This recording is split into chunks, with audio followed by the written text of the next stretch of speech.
देखिए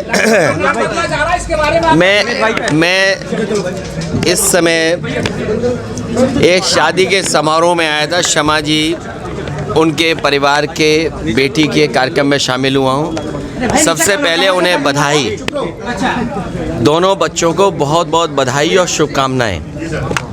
उनका जीवन आगे बढ़े, स्वस्थ है, आगे तरक्की और खुशहाली उनके जीवन में आए। मुझे नहीं पता कि कहाँ का नाम बदल रहा है। ये बीजेपी वाले हैं। आपके आने से पहले मुझे जानकारी मिली कि लगभग 2 करोड़ रुपए का इन्वेस्टमेंट आ रहा है शिक्षा के क्षेत्र में। उसका ये सरकार प्रचार कर रही है। जो सरकार 20 लाख करोड़ से ज़्यादा का टारगेट फिक्स कर रही हो, क्या इतना उनको एमओयू हो रहा है या इन्वेस्टमेंट आने के एमओयू हो रहे हैं, वो शिक्षा के क्षेत्र में 2 करोड़ रुपए का प्रचार कर रहे हो, इससे ज़्यादा दुर्भाग्य और निराशाजनक कुछ नहीं हो सकता। ये बीजेपी के लोग बताएं कि पहले जो एमओयू हुए थे वो कितने ज़मीन पर उतरे।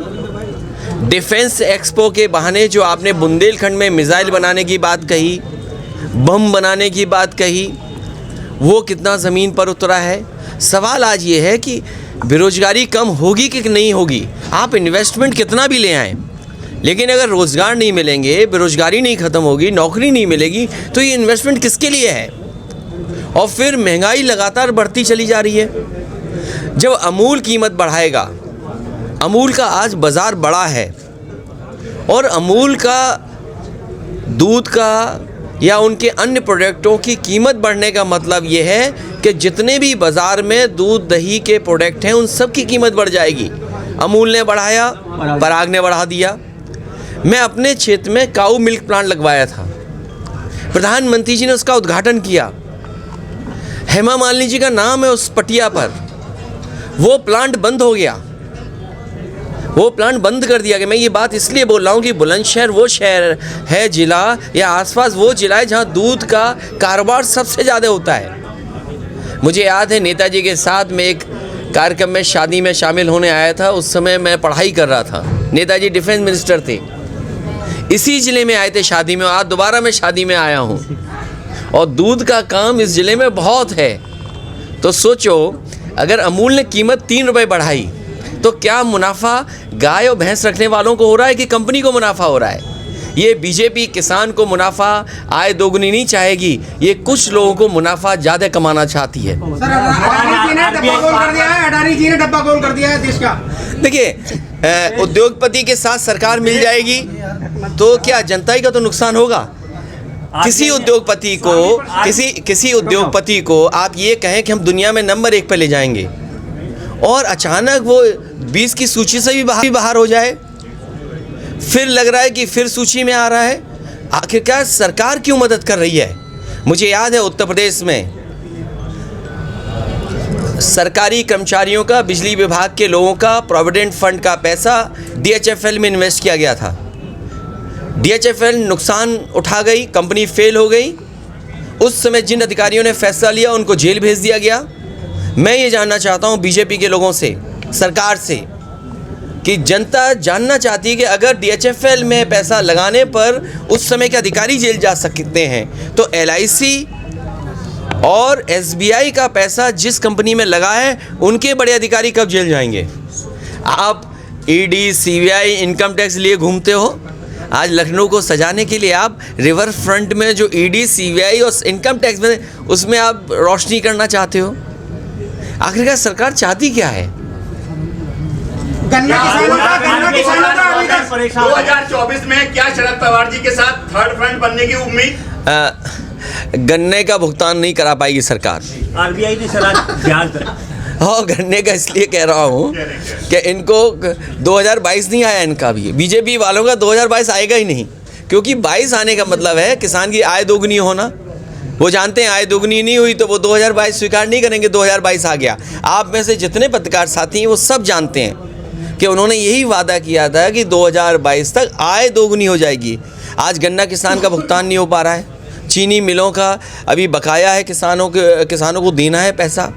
आखिर सरकार क्या कर रही है। और मुझे खुशी है इस बात की कि शरद पवार जी का प्रयास हमेशा रहा है कि एक विकल्प के रूप में कोई न कोई पार्टियां मिलकर के फ्रंट बनाएं, गठबंधन करें। और इस तरह की काम में मैं समझता हूँ तेलंगाना के मुख्यमंत्री जी लगातार काम कर रहे हैं, ममता बनर्जी जी काम कर रही थी और वो अभी भी इस प्रयास में हैं, नीतीश जी भी इस प्रयास को कर रहे हैं। तो मुझे उम्मीद है कि जिस तरीके से भारतीय जनता पार्टी ने किसान व्यापारियों को निराश किया है और कुछ लोगों को मुनाफा कमाया है, आने वाले समय में जनता इनको हटा देगी। अखिलेश जी, ओम प्रकाश राजभर ने ये जिस तरह से कांग्रेस महागठबंधन की बात देखिए भाई, अरे अच्छे मित्र की परिभाषा यही है कि मित्र का जब बुरा दिन आए तो मित्र खड़ा दिखाई दे।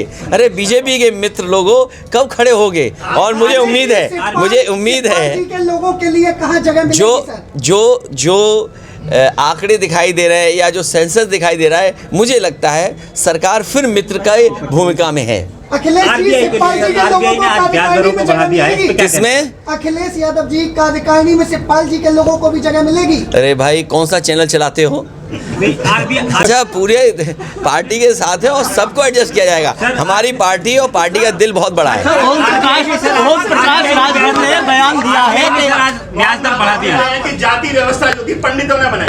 देखिए, उनसे बड़ा जानकार कोई नहीं हो सकता। और मैंने ये अभी कुछ दिन पहले कहा था, ये बीजेपी के लोग रिलीजियस साइंटिस्ट हैं, रिलीजियस इनोवेटर्स हैं, इनोवेट करते हैं चीज़ों को, इनोवेशन है इनके अंदर, ये कुछ भी कर सकते हैं। अरे आपको याद नहीं है, एक बार मूर्तियों को दूध पिलवाया गया था, वो कौन लोग थे?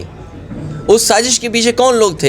बीजेपी कुछ भी कह सकती है, कुछ भी कर सकती है, उनके नेता कुछ भी कहलवा करके आगे बढ़ सकते हैं। ओम प्रकाश राजभर ने बयान दिया है अखिलेश यादव घर के बाहर शूद्र हैं और घर में क्षत्रिय हैं। आपकी क्या? अरे कितनी अच्छी बात कही, बड़े जानकार लोग हैं। लगता है बीजेपी वाले अच्छी ट्रेनिंग दे रहे हैं दिन और रात में इनको। राहुल गांधी कह रहे हैं कि योगी जी मामूली ठग है और बीजेपी अधर्म कर रही है। देखिए, राहुल गांधी जी कभी कभी तो ठीक कहते हैं और नहीं, मैं मानता नहीं, मैं राहुल जी के लिए कह रहा हूँ। और अगर आप गूगल, एक मिनट, देखिए गूगल अगर आप करेंगे, क्योंकि ज़माना गूगल का है, ठग की परिभाषा बहुत अच्छी है और जो ठग की परिभाषा है वो उत्तर प्रदेश में हो रहा है। तो मैं समझता हूँ राहुल गांधी जी कभी कभी ठीक बोलते हैं। सर, महंगाई किसान की बात नहीं हो रही है, धर्म की बात हो रही है राजनीति में। तो इसीलिए तो मैं कह रहा हूँ पत्रकार साथियों, हमारी मदद करो इसमें कि सवाल महंगाई पर, बेरोजगारी के पूछे जाए बीजेपी वालों से। और बीजेपी वालों का इसीलिए मैंने कहा 2022 ख़त्म ही नहीं होगा, क्योंकि उन्हें बताना पड़ेगा कि आय दोगुनी हो गई किसानों की, नौजवान को नौकरी रोजगार, ये हमारे देश का दुर्भाग्य है। महंगाई को बीजेपी के लोग मुख्य मुद्दे से हटा करके बहस छेड़ रहे हैं। आज सवाल महंगाई का है, बेरोजगारी का है। हम दुनिया में कहाँ खड़े दिखाई दे रहे हैं? आप आंकड़े देखिए, हमारी प्रेस की स्वतंत्रता कहाँ खड़ी है, गरीबी में कहाँ खड़े हैं, भुखमरी में कहाँ खड़े हैं, बेरोजगारी में कहाँ खड़े हैं। और जो समाजवादियों ने एम्बुलेंस बनाई थी, गांव नहीं पहुंच पा रही, पता नहीं क्या कर दिया बीजेपी वालों ने। इनके टायर खा गए ये लोग कि डीजल पेट्रोल नहीं दे रहे हैं, कि ड्राइवरों को सुविधा नहीं दे रहे हैं। पुलिस को बनाई थी 100, नंबर बदल दिया 112। बताओ बेईमानी बढ़ गई कि नहीं बढ़ गई? क्योंकि वो नंबर बढ़ा तो पुलिस ने समझा हमें भी अपनी बढ़ानी है कुछ, उन्होंने भी अपनी व्यवस्था बढ़ा ली। देखिए, वो सवाल मैंने कहा, ये जो रामचरितमानस को लेकर के या धर्म को लेकर, भगवान को लेकर के, मैंने कई बार कहा कि हम समाजवादी लोग हर भगवान को मानते हैं, भगवान विष्णु के सभी अवतारों को मानते हैं और जितने भी ग्रंथ हैं उन सबको मानते हैं, लेकिन जो गलत है वो गलत है। इसीलिए मैंने कहा मुख्यमंत्री जी से अच्छा कोई व्यक्ति नहीं हो सकता। वो संविधान की शपथ लेके बैठे हैं, वो एक पीठ मठ से आए हैं, खुद को वो कहते हैं वो योगी हैं, तो उनसे अच्छा जवाब कोई नहीं दे सकता। इसलिए सदन में मैं उनसे ज़रूर जानना चाहूँगा कि शूद्र क्या है। और ये 5000 साल से पुरानी लड़ाई है, एक 5000 से पुरानी लड़ाई है, ये आज की लड़ाई नहीं है। इसलिए इस लड़ाई को समय समय पे लोगों ने लड़ा है, लेकिन आज जागरूक समाज में जो खराब चीज़ है वो हटनी चाहिए, जो खराब है वो खराब है। इसीलिए मैंने कहा कि मुख्यमंत्री जी से मैं सदन में जरूर ये सवाल पूछूंगा। अरे भाई, ये महंगाई इतनी बढ़ेगी कि हम और आप लोग उस पर रहेंगे, वो जो मिल रहा है अनाज। अखिलेश जी, एक तरफ टैक्स स्लैब कम किया जा रहा है, दूसरी तरफ महंगाई पे बढ़ाई जा रही है। देखिए, आपको हमको ये अनाज देना चाहते हैं 400 रुपए का, 300 रुपए का, और कहते चुप रहिए बस। ये इनका तरीका है काम करने का।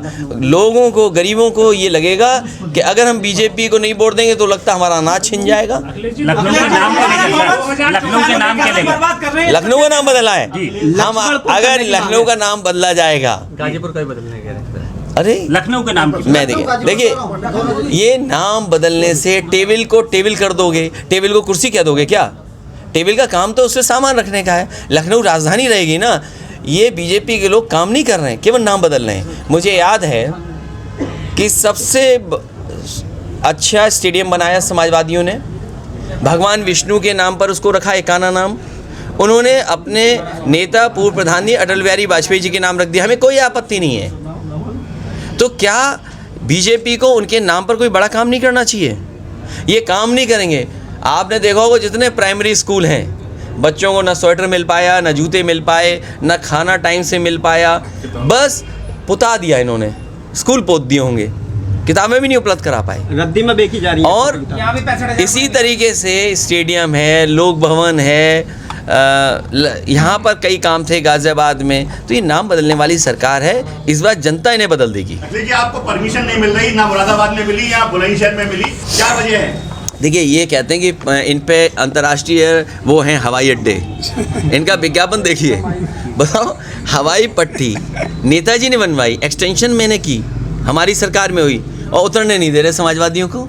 यहाँ भी सुनने में आया कि हेलीपैड ठीक ठाक था, क्योंकि हमें तकलीफ देनी है। समाजवादियों को तकलीफ हो, उनका कार्यक्रम ना हो पाए, किसी से मिल ना पाए, आपसे न मिल पाए। उन्हें तकलीफ ये थी कि आपसे मिल लेंगे, आप पूछोगे, हम जवाब देंगे। अब आपको मैनेज करेंगे वो लोग, कुछ मैनेज हो जाएंगे, कुछ हम ना चलाएंगे, तो बदनामी तो बीजेपी की होगी ना। किसानों की चौकीदारी करनी पड़ रही है लगातार। किसकी? आवारा पशुओं के लिए। देखिए, यहाँ आपको याद होगा, ये शहर वो था जिसमें आग लगाना चाहते थे कुछ लोग, जानवर को लेकर के, गाय को लेकर के बड़ा सवाल उठाता है। एक इंस्पेक्टर की भी हत्या हो गई थी। बताओ, क्या मदद हो पाई उसकी, इंस्पेक्टर की? बताइए, मदद हुई क्या? जो मदद का वादा किए गए थे, ये बीजेपी के लोग ही कराते हैं। याद रखना, जितना गड़बड़ होगा सब बीजेपी कराएगी।